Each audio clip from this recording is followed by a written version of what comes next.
বেনামাজির লাশ কবরেতে রাখিবে যখন, মাটির চাপে পাঁজরের হার ভাঙবে রে তখন, মানুষ ভাঙবে রে তখন। ও বিষাক্ত সাপের শোভন, বিষাক্ত সাপের শোভন, বেনামাজির সাজা এমনও তো হতে পারে তোমার জোহরে জানাজা। হতে পারে কি পারে না? কেমন করে ঘুরাও তুমি ও মানুষ, কেমন করে ঘুরাও তুমি ফজর করে কাজা, এমনও তো হতে পারে তোমার জোহরে জানাজা। ঠিক না?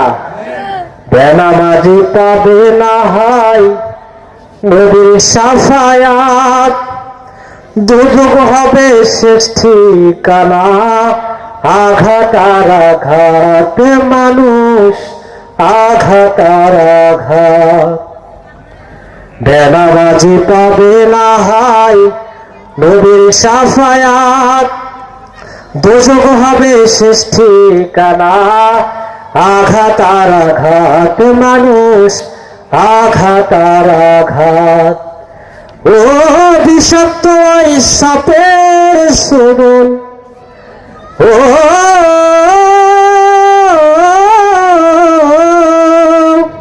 বিষাক্ত সাপের শোভন, বেনামাজির সাজা এমনও তো হতে পারে তোমার জোহরে জানাজা। ঠিক কিনা? আমরা সম্মানিত ভাইরা, আমি আপনাদের সামনে সূরা কাহফের প্রথম নম্বর আয়াত তেলাওয়াত করেছি। কোরআনুল কারীমের 18 নম্বর সূরা সূরা বাক্কায় নাযিল হয়েছে। আল্লাহ রাব্বুল আলামিন আপনাকে আমাকে জানিয়ে দিয়েছেন, অনুমতি গেলাম না, সরাসরি আয়াতটার দিকে চলে গেলাম। আল্লাহ রাব্বুল আলামিন আমাদেরকে এই সূরা কাহফের শুরুতে জানিয়ে দিচ্ছেন, আলহামদুলিল্লাহিল্লাযী আনজালা আলা আবদিহিল কিতাবা ওয়া লাম ইয়াজআল লাহু ইওয়াজা। আল্লাহ রাব্বুল আলামিন আমাদের রাসূলকে জানিয়ে দিচ্ছেন, হে রাসূল, সমস্ত প্রশংসা আমি আল্লাহর জন্য, যিনি আপনার প্রতি এমন একটা কিতাব নাযিল করেছেন, এমন একটা কোরআন নাযিল করেছেন, যে কোরআনের ভিতরে কোনো প্রকার বক্রতা নাই, কোনো সন্দেহ নাই। কোরআন সন্দেহ আছে? কোনো সন্দেহ নাই। পৃথিবীর কোনো গবেষক, কোনো লেখক তার বইয়ে বলতে পারবে না যে আমার বইয়ে কোনো ভুল নাই, কারণ তার বইয়ের শেষে তিনি লিখে দেন, এই বইয়ের ভিতরে কোনো ভুল ত্রুটি হয়ে থাকে আমাদেরকে অবহিত করবেন, আমরা পরে সংশোধন করব। ঠিক কিনা? কিন্তু কোরআনুল কারীম এমন একটা কিতাব, এমন একটা কিতাব, এমন একটা বুক, আল্লাহ রাব্বুল আলামিন শুরুতে জানিয়ে দিয়েছেন, যালিকাল কিতাবু লা রাইবা ফীহ। আল্লাহ রাব্বুল আলামিন কোরআনুল কারীমের শুরুতে জানিয়ে দিয়েছেন যে এমন একটা কিতাব, এমন একটা গ্রন্থ, যার ভিতরে কোনো প্রকার সন্দেহ নাই। আমার সম্মানিত ভাইয়েরা, এই পৃথিবীর জমিনে অন্য কোন ধর্মগ্রন্থের আপনি মুখস্থ করেছে তেমন কোন আপনি হাফেজ পাবেন না, কিন্তু সারা পৃথিবীতে কোরআনের লক্ষ লক্ষ হাফেজ রয়েছে। কথা বলেন ঠিক কিনা? কারণ আল্লাহ রাব্বুল আলামিন সূরা হিজর 9 নম্বর আয়াতের মধ্যে জানিয়ে দিয়েছেন যে আমি কোরআনকে আমি আল্লাহ নাযিল করেছি, এর হেফাজতের দায়িত্ব কে নিয়েছে? আল্লাহ নিয়েছে। এই জন্য কোরআনের বিপক্ষে আপনি যতই স্লোগান দেন, কোরআনের মাহফিল বন্ধ করার যতই চেষ্টা করেন, আপনি কখনোই বন্ধ করতে পারবেন না। সেই যুগে আবু জেহেল উতবা সাইবা মুগীরা কোরআনের মাহফিল শুনলে, কোরআনের কথা শুনলে গায়ে চুলকানি শুরু হতো। আমরা বিগত 16 বছর দেখেছি এই সৈন্যসর হাসিনা বলে এই কোরআনের মাহফিল গুলো সঠিকভাবে চলতে দেওয়া হতো না। যেখানে কোরআনের মাহফিল চলতো সেখানে 144 জারি করা হতো। কথা বলেন ঠিক কিনা? এখন কি আর সেই যুগ আছে? কি সেই যুগ আছে? এখন কিন্তু কোরআনের মাহফিল করার জন্য কারো পারমিশনের প্রয়োজন নাই। কারণ কোরআনের সঙ্গে আলেম ওলামার সঙ্গে যারা এই যুগে যুগে গাদ্দারি করেছে এদের ফল পৃথিবীতে কখনোই ভালো হয় নাই। সম্মানিত ভাইয়েরা, আল্লাহ রাব্বুল আলামিন পৃথিবীতে কোরআনের অসংখ্য হাফেজ তৈরি করেছেন। আপনি পৃথিবীর সবগুলো কোরআনের কবিতা আপনি পুড়িয়ে দেন, আবার নতুন করে তৈরি করা সম্ভব কিনা? কি সম্ভব নয়? আবার নতুন করে তৈরি করা সম্ভব।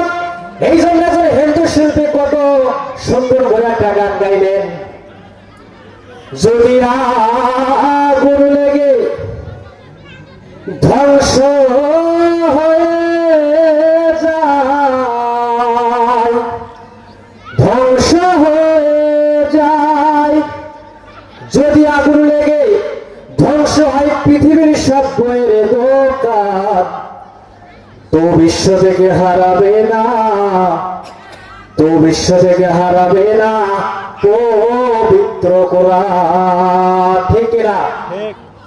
কারণ কোরআনের গ্রন্থ কখনোই হারিয়ে যাবে না। আল্লাহ রাব্বুল আলামিন এই জন্য জানিয়ে দিয়েছেন যে কিতাবটা এমন একটা বই, এমন একটা বই, সেই কিতাবের মধ্যে কোনো সন্দেহ নাই, কোনো ভুল নাই। আমার ভাইরা, ফ্রান্সের বিজ্ঞানী ডক্টর মরিস বুকাইলি, এই মরিস বুকাইলি কোরআনের ভুল ধরতে এসেছিলেন। ফ্রাউনের লাস্টে তিনি গবেষণা করেছিলেন। যখন তিনি আরবি ভাষা স্বীকার করে ভুল ধরতে আসলেন, দেখলেন যে কোরআন এমন একটা কিতাব যার ভিতরে রান্নাঘর থেকে শুরু করে বিজ্ঞান থেকে শুরু করে রাষ্ট্রীয় জীবন পর্যন্ত আমাকে আপনাকে কিভাবে চলতে হবে সবকিছুর বিধি বিধান এই কোথায় রয়েছে? কোরআন রয়েছে। তাহলে আমি আপনাদেরকে বলতে চাই, তাহলে বাংলার জমিনে আমরা স্বাধীনতা 53 বছর হয়ে গিয়েছে, সব দলকে আমরা দেখেছি, কোরআনের দলকে দেখা দরকার আছে না নাই? কি আছে না নাই? আছে। কোরআন বিষয়ে আপনারা চান তো? কোরআন বিষয়ে আমাদেরকে দেখতে হবে, কারণ কোরআন ছাড়া এই সমাজ কখনো সুন্দরভাবে নির্মাণ করা সম্ভব হবে না। এক শ্রেণীর মানুষ আছে যারা মনে করে কখনোই এই বাংলার জমিনে কোরআন কায়েম হবে না। আমার ভাইয়েরা একটা জিনিস মনে রাখবেন, ইসলাম হলো বিজয়ী ধর্ম। ইসলামের বিজয় অবশ্যই হবে আপনাকে সহায়তা, আপনাকে ছাড়া, কিন্তু আপনি কখনো বিজয়ী হতে পারবেন না ইসলামকে ছাড়া। কথা বলেন ঠিক কিনা? এই জন্য কখনো হতাশ হওয়া যাবে না। আল্লাহর জমিনে আল্লাহর দ্বীন কায়েমের জন্য আমাদেরকে প্রচেষ্টা করা দরকার আছে না নাই? আল্লাহ রাব্বুল আলামিন আমাদেরকে কোরআন সম্পর্কে আলো জানিয়ে দিচ্ছে যে কোরআনের ভেতরে রাষ্ট্র পরিচালনা করার জন্য যারা রাষ্ট্রীয় দায়িত্ব পাবে, রাষ্ট্রীয়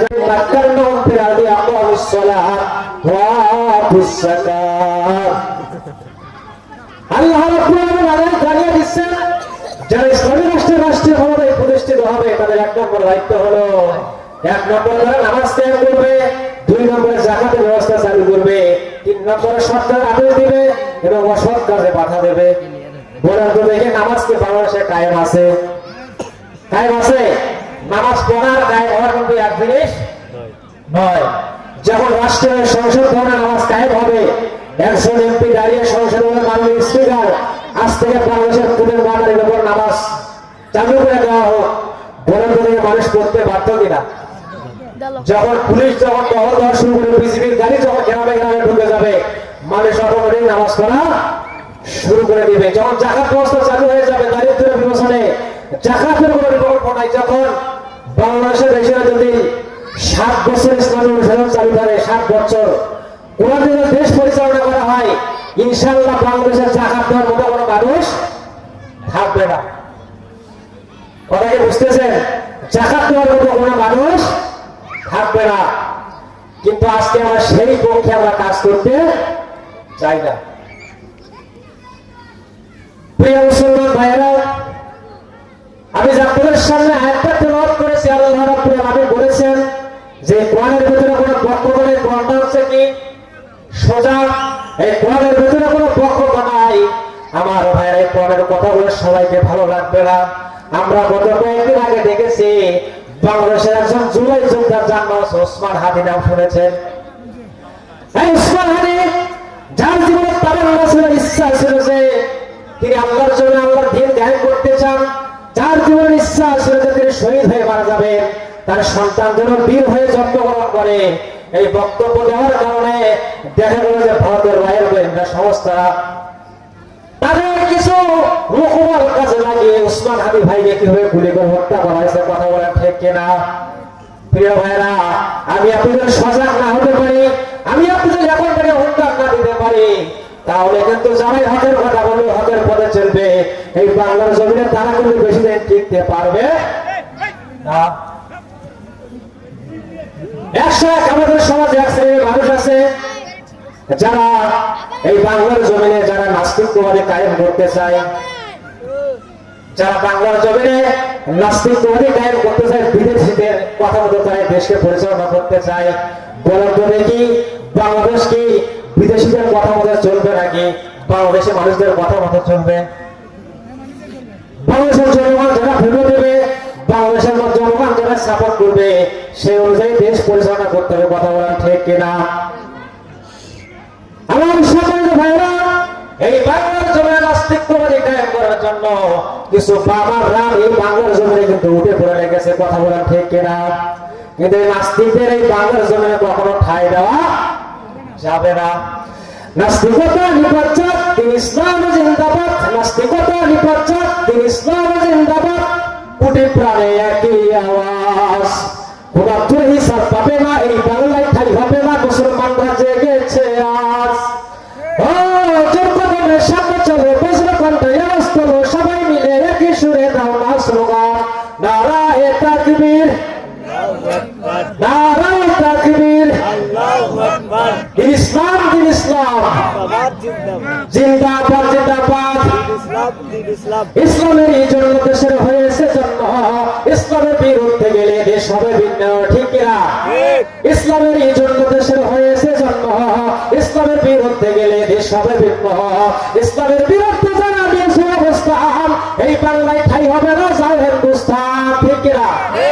ও যোগ্যতমের সামনে চলো, বজ্র কণ্ঠে আওয়াজ তোলো, সবাই মিলে একই সুরে দাও না স্লোগান, নারায়ে তাকবীর, আল্লাহু আকবার, নারায়ে তাকবীর, আল্লাহু আকবার। মুসলমানদের এই দেশেতে নাস্তিকদের ঠাঁই নাই, নাস্তিকদের পক্ষে যারা তাদের কোনো রক্ষা নাই, ঠিক না? মুসলমানদের এই দেশেতে নাস্তিকদের ঠাঁই নাই, নাস্তিকদের পক্ষে যারা তাদের কোনো রক্ষা নাই। এই দেশেতে থাকতে হবে, কোরআন মানতে হবে, কোরআন না মানলে তারা বিতাড়িত হবে, ঠিক না?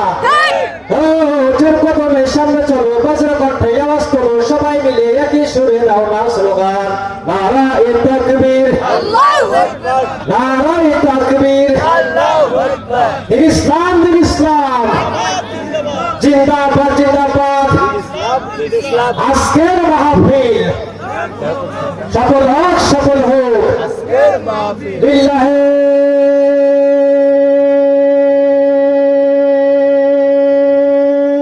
তাকবীর। আমার সম্মানিত ভাইয়েরা, আমি আলোচনা থেকে বুঝতে পারলাম বাংলার জমিনে যাই নাস্তিকভাবে কায়েম করতে চায় তাদের পক্ষে কখনোই থাকা যাবে, তাদের পক্ষে কখনোই সাপোর্ট করা যাবে না। আমার ভাইয়েরা, এই যে ভারত আমাদেরকে গ্রাস করার জন্য রেডি হয়ে আছে, যেমন আমাদের ফিলিস্তিন ভূমিকে গ্রাস করেছে ইসরায়েল, আমরা মনে করতেছি ভারত মনে আমাদের বন্ধু না।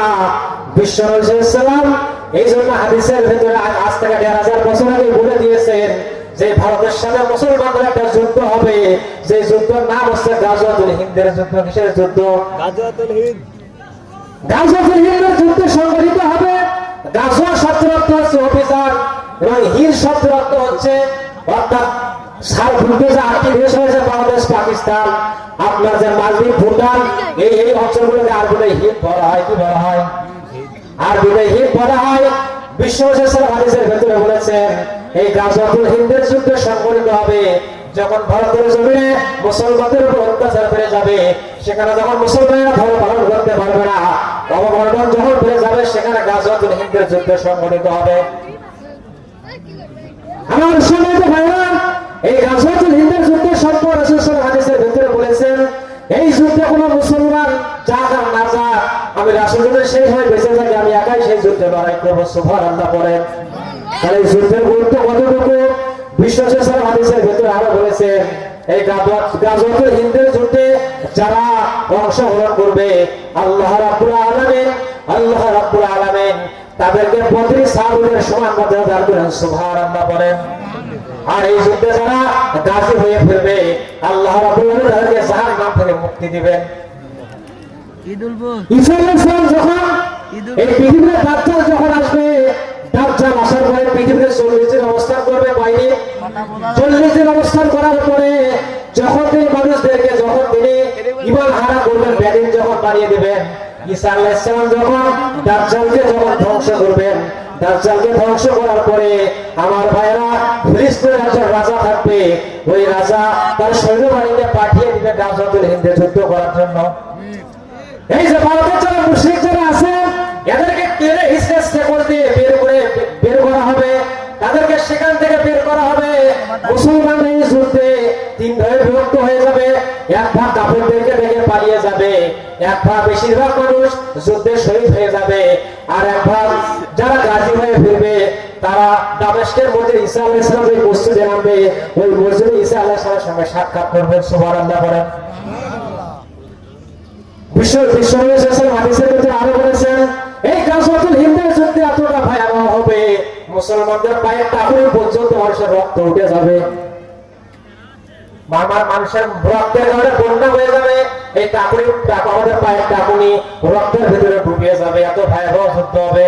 এই যুদ্ধ আর বেশি দিন নয়, কারণ ভারতের জমিনে আমরা দেখেছি সেখানে মুসলমানদেরকে ঠিক মতো নামাজ পড়তে দেওয়া হয় না, আযান দিতে দেওয়া হয় না, মুসলিম নারীদেরকে জোর করে নিয়ে যায় হিন্দু শ্রেণীরা বিবাহ করে। কাশ্মীরের থেকে আপনি তাকান, যখনই ভারতের সঙ্গে কোন অন্য কারো যখন শত্রুতা বেঁধে যায়, তারা কাশ্মীরে মুসলমানদের উপর অত্যাচার করে, সেখানে মুসলমানদের নেট বন্ধ করে দেওয়া হয়, নারীদেরকে ধর্ষণ করা হয়। আমার ভাই এই দিন আর বেশি দিন চলবে না, যখন ঈসা আলাইহিস সালাম পৃথিবীতে আসবেন, এই মুশরিকদের এক এক করে বিচার করা হবে। কথা বলা ঠিক কিনা? এই জন্য কারো মানে কারো মতামত নিয়ে, কারো কথা নিয়ে বাংলাদেশ কখনই পরিচালিত করা যাবে কারো মত নিয়ে, কারো দল নিয়ে অন্য দেশের মতামত দিয়ে বাংলাদেশ কখনই পরিচালিত হোক, এটা কি আমরা চান? এটা কখনই চাওয়া যাবে না। দেশটা নয়তো কারো বাপের ভিটা, করবে মন চাহিলেই যখন যেটা। দেশটা নয়তো কারো বাপের ভিটা, করবে মন চাহিলেই যখন যেটা। দেশটা লক্ষ মায়ের ইজ্জতের দামে কেনা, মাটিতে বিষয় আছে লাখ শহীদের রক্ত দানা। দেশটা লক্ষ মায়ের ইজ্জতের দামে কেনা, মাটিতে বিষয় আছে লাখ শহীদের রক্ত দানা। শহীদের রক্তের দামে কেনা মোদের সোনার ভিটা, শহীদের রক্তের দামে কেনা মোদের সোনার ভিটা। তবে কেন অভ্যাস হলো বিদেশিদের চরম চাটা, তবে কেন অভ্যাস হলো বিদেশিদের চরম চাটা। ঠিক কিনা? যে দেশের সংবিধানে বিসমিল্লাহ থাকে লেখা, সে দেশের সংসদে হয় মোদের আইন বৈধ রাখা। যে দেশের সংবিধানে বিসমিল্লাহ থাকে লেখা, সে দেশের সংসদে হয় মোদের আইন বৈধ রাখা। বলো না কাকে রেখে কাকে ছেড়ে বলবো কথা, বলো না কাকে ছেড়ে কাকে রেখেও বলবো কথা। সবাই তোর নাচের পুতুল তাগুদ হলো আসল কথা, সবাই তোর নাচের পুতুল মার্কিন হলো আসল কথা। দেশটা নয়তো কারো বাপের বেটা, করবে মন চাইলেই যখন যেটা। ঠিক কিনা? এই দেশে কারো মতামত দিয়ে, কারো বুদ্ধি দিয়ে দেশ চালানোর দরকার নাই, কারণ মুসলমানদের একটা সংবিধান রয়েছে। যে সংবিধানের নাম কি? সেই সংবিধানের নাম কি? আল কোরআন। কোরআন এমন একটা কিতাব, আল্লাহ রাব্বুল আলামিন কোরআনের ভেতরে বলেছেন, মা ফাররাতনা ফিল কিতাবি মিন শাই। এই কোরআনের ভেতরে আমি আল্লাহ রাব্বুল আলামিন কোনো কিছুই বাদ দেই নাই। আপনি কি জিজ্ঞেস করেন কোরআনকে?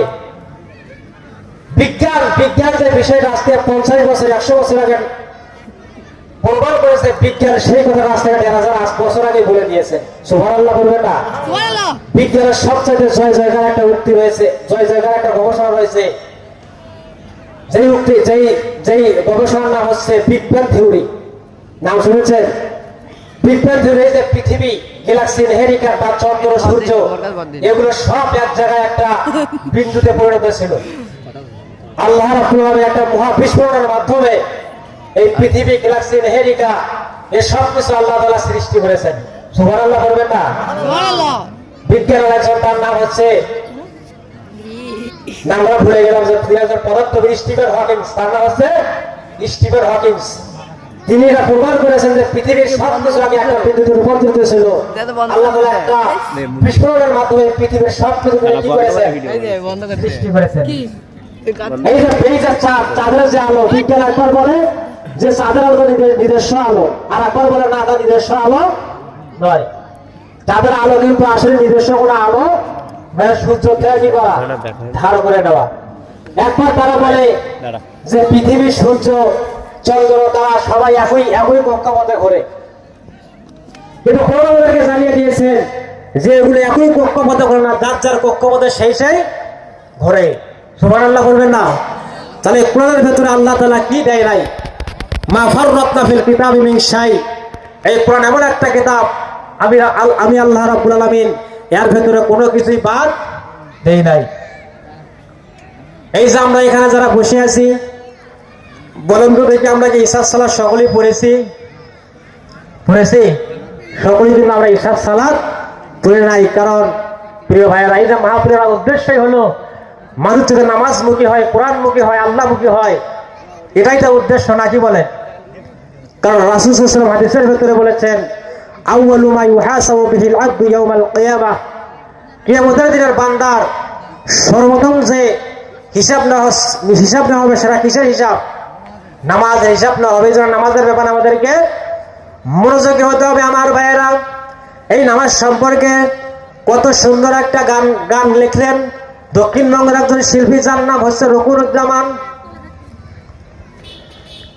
বেনামাজির লাশ কবরেতে রাখিবে যখন, মাটির চাপে পাজরের হাড় ভাঙবে রে তখন, মানুষ ভাঙবে রে তখন।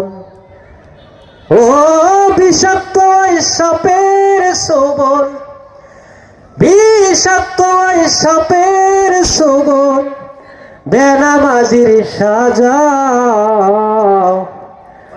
এমনও তো হতে পারে তোমার জোহরে জানাজা। হতে পারে কি পারে না? কেমন করে ঘুমাও তুমি ও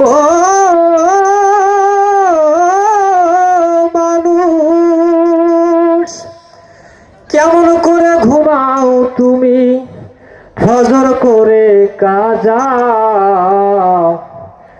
এমনও তো হতে পারে তোমার জোহরে জানাজা। ঠিক কিনা? বেনামাজি পাবে না হাই নবীর শাফায়াত, দুযুগ হবে শেষ ঠিকানা, আঘাত আর আঘাত, মানুষ আঘাত আর আঘাত। বেনামাজি পাবে না হাই নবীর শাফায়াত, দুযুগ হবে শেষ ঠিকানা, আঘাত আর আঘাত, মানুষ আঘাত আর আঘাত।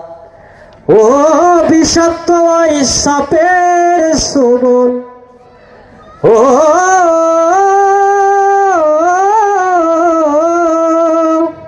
বিষাক্ত ওই সাপের শোভন, বেনামাজির সাজা, এমনও তো হতে পারে তোমার জোহরে জানাজা। ঠিক কিনা? আমরা যে এখন থেকে যে ফজরের সালাত আদায় করতে পারবে, আর কোনো গ্যারান্টি নাই। নামাজ পড়তে হবে আল্লাহকে দেখানোর জন্য। আবার দেখা যায় কিছু মুসল্লি আছে 5 ওয়াক্ত নামাজ পড়ে না, খালি শুক্রবারে যায়। এমন মুসল্লি আছে না নাই? কিছু মুসল্লি আছে সমাজে, শুক্রবারেও যায় না, 5 ওয়াক্ত নামাজও যায় না, শুধু রমজান মাসে যায়। এমন মুসল্লি আছে না নাই? এমন মুসল্লি আছে যারা শুধু 2 ঈদের নামাজে যায়, আছে না? আবার কেউ আছে ঈদের নামাজও পড়ে না, কোনো মতে জানাজার নামাজ পড়ে। এমন মুসল্লিও আছে না নাই? আছে। আমার ভাইয়েরা, ঈশান নামাজ জামাতের সাথে কে কে পড়েছেন হাত তোলেন তো। মাত্র কয়েকজন। যারা ঈশান নামাজ পড়ে এদেরকে সাইজ করা দরকার আছে না নাই? কথা বলেন। এক লোক, ভালো করে শোনেন, এক লোক মসজিদে বয়ান শুনেছে, শুক্রবারের বয়ান শুনেছে। কি বয়ান? বয়ান শুনেছে, মানে হুজুরের মুখে ওয়াজ শুনেছে যে কেউ যদি পাগড়ি মাথায় যদি মসজিদে নামাজ পড়ে তাহলে 70 গুণ বেশি সব পাবে। কত গুণ? 70 গুণ বেশি সব পাবে। একদিন মুসল্লি তার মসজিদ থেকে বাইরে কিছুটা দূরে সেদিনে মসজিদে নামাজ পড়ার জন্য ঢুকেছেন। ঢোকার পরে দেখেন যে মসজিদের সালাত শুরু হয়ে গেছে, নামাজ শুরু হয়ে গিয়েছে। এইবার মাথায় হাত দিয়ে দেখা যায় মাথায় কি নাই? কি নাই? মাথায় পাগড়ি নাই। এইবার শালা তিনি মনে মনে ভাবতেছেন যদি পাগড়ি ছাড়া নামাজ পড়ি তাহলে তো 70 গুণ কম সব পাওয়া যাবে। আজ যদি বাড়িতে যাই তাহলে জামাত পেয়ে যাবি, মিস হয়ে যাবে। এইবার তার পরনে ছিল লুঙ্গি। কি ছিল? পরনে ছিল লুঙ্গি। লুঙ্গিটাকে দুইটা ভাঁজ করে এক ভাঁজ মাথার উপর দিয়ে দিয়েছেন। দেওয়ার পরে যখন তিনি সিজদায় গিয়েছেন, পেছন থেকে আর এক মুসলিম মসজিদের ভেতরে প্রবেশ করে তাকে হাই শোনান। এই কোন দৃশ্য? নামাজ শেষ হওয়ার পরে ওই লোককে বলতেছে, ভাই কি অবস্থা, আপনার তো সতরে ঠিক নাই। তখন ওই ব্যক্তি বলতেছে, ভাই আপনি ওয়াজ শোনান নাই? আপনি হুজুরের মুখে ওয়াজ শোনান নাই যে নামাজের সাথে পাগড়ি, যদি আমাদের পাগড়ি পরে নামাজ পড়া যায় 70 গুণ বেশি কি পাওয়া যায়? সব পাওয়া যায়। তখন ওই লোক বলতেছে, ভাই এটা হলো সুন্নত জিনিস, আর আপনার তো ফরজে কি নাই? 70 টাকা কি ফরজতে যারা ঈশান নামাজ বাদ দিয়ে যারা ওয়াজ শুনতেছে তারা লুঙ্গি খুলিয়ে মাথায় পাগড়ি পরেছে। কথা বলেন ঠিক কিনা? ঈশান নামাজ বাদ দিয়ে যারা ওয়াজ শুনতেছে তারা লুঙ্গি খুলিয়ে মাথায় পাগড়ি পরেছে। আপনার ফরজ ঠিক নাই, আপনি নফল জিনিস নিয়ে কি টানাটানি। এই জন্য কবি বলেছেন, নয়া কাজা করেছো ফজর, নয়া কাজা করেছো ফজর, তখন জাগুনি যখনই জোহর, হেলায় খেলায় কেটেছে আসর, মাগরিবের শুনিয়া যান, এখনো কাতারে হওরে শামিল, এখনো এর সাথে আছে স্থান, বসে দামামা বাদরে আমামা, শির উঁচু করি মুসলমান, দাওয়াত এসেছে নয়া জামানায়, ভাঙা কেল্লায় ওরে নিশান, দাওয়াত এসেছে নয়া জামানায়, ভাঙা কেল্লায় ওরে নিশান। আমার সম্মানিত ভাইরা, জান্নাতে এত সহজে যাওয়া যাবে না। জান্নাতে যাইতে চাই, 1 নম্বরে আল্লাহকে নামাজ দিতে হবে, 2 নম্বরে কোরবানি। আপনি কোন কোরবানি মনে করেছেন? ওই যে জিলহজ মাসের 10 তারিখ গরু জবাই করেছে আমরা গোশত খাই, হ্যাঁ এটা সেই কোরবানি। আল্লাহ রাব্বুল আলামিন কুরআনুল কারীমের ভিতরে আমাদেরকে জানিয়ে দিচ্ছেন, আপনি বলুন, ইন্নাস সালাতি, নিশ্চয়ই আমার নামাজ, ওয়া নুসুকি, আমার কোরবানি, ওয়া মাহিয়া, আমার বেঁচে থাকা, ওয়া মামাতি, আমার মরে যাওয়া, লিল্লাহি রাব্বিল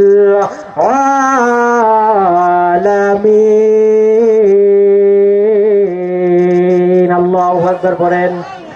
আল্লাহ রাব্বুল আলামিন আমাদেরকে জানিয়ে দিচ্ছেন, আমাদের বেঁচে থাকা, আমাদের মরে যাওয়া সব কার জন্য হবে? কার জন্য হবে? নামাজ বন্দেগী চাই, ইবাদত করবে, সব হবে আল্লাহর জন্য। সম্মানিত ভাইরা, আমি যে আপনাদের সামনে যা একটা তেলাওয়াত করেছি, সময় কম থেকে খন্ড খন্ড করে কথা বললাম, কতক্ষণ সময় থাকে? আমি আপনাদের সামনে সূরা কাহফের একটা আয়াত তেলাওয়াত করেছি যে আল্লাহ রাব্বুল আলামিন এই আয়াতের মাধ্যমে আমাদেরকে জানিয়ে দিয়েছেন যে কোরআনের ভেতরে কোনো কি নাই? বক্তব্য নাই, কোনো ভুল নাই। পরিশেষে আজকের এই মাহফিল থেকে আমি আপনাদেরকে শেষ একটা বাণী দিয়ে যেতে চাই, সেটা হচ্ছে, সূর্য দুটি জায়গায় বিজয়ী হবে নিশ্চিত। আইয়ুবের শাসন, বঙ্গবন্ধুর ভাষণ, জিয়া কেটেছে কালের সাথে নারায়ণ তাল, ফখরুদ্দিন, মহিউদ্দিন, হাসিনার সব ঘোড়ার ডিম দেখা শেষ, সামনে আল কোরআনের বাংলাদেশ। কথা বলেন ঠিক কিনা?